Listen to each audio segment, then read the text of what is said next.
Em um pequeno globo de cobre criado no início de 1500, a costa sudeste da Ásia está marcada com uma mensagem que, desde lá, se tornou icônica. Aqui há dragões.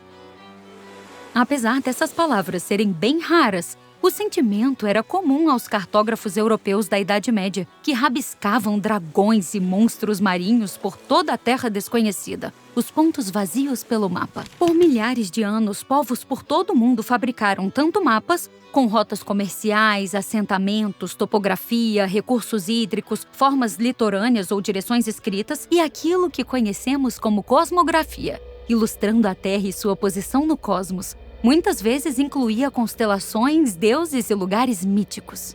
Da Idade Média até a metade do século XVII, os cartógrafos eurasianos e africanos produziram uma série de novos mapas mundi, unindo o melhor de ambas as tradições. Frequentemente encomendados por governantes e outros poderosos, os mapas tinham o objetivo de mostrar a geografia do mundo, não necessariamente para serem úteis nas navegações.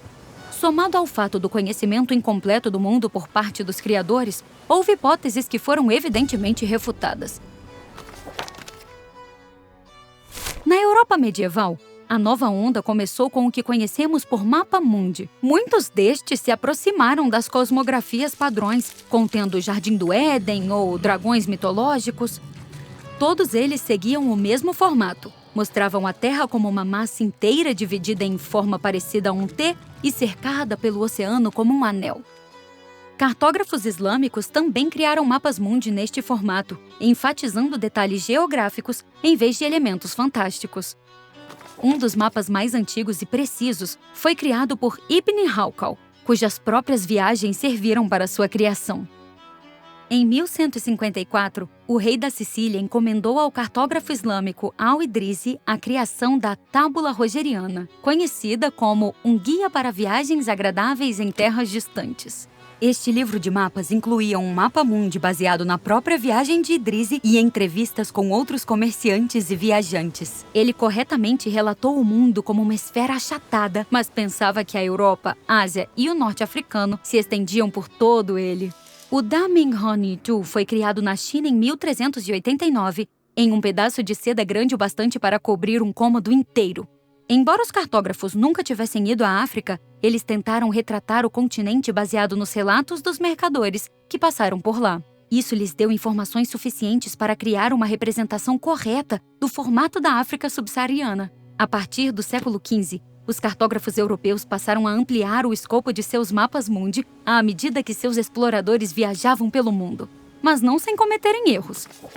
Em 1507, o cartógrafo alemão Martin Waldseemüller mapeou as Américas como uma fina faixa de terra onde a costa leste deveria estar. Os cartógrafos espanhóis cortaram o lado ocidental das Américas, com base nos relatos de uma expedição à Península de Barra. Infelizmente, os sinais dos exploradores sobre a Terra os levaram a um engano. Por mais de 100 anos, mapas espanhóis retratavam a ilha da Califórnia separada do resto do continente.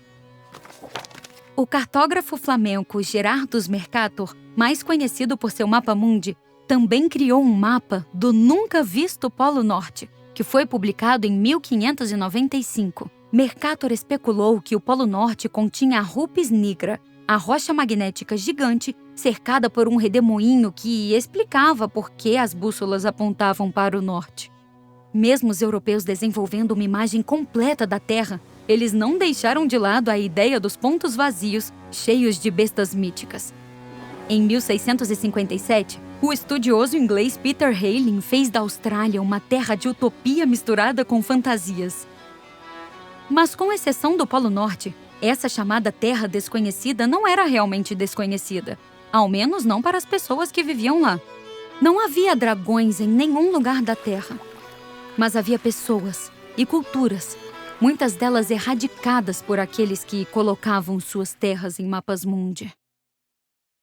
Se você gosta de aprender sobre história, inscreva-se neste canal, porque as lições de ontem podem nos ajudar a enfrentar os desafios de hoje.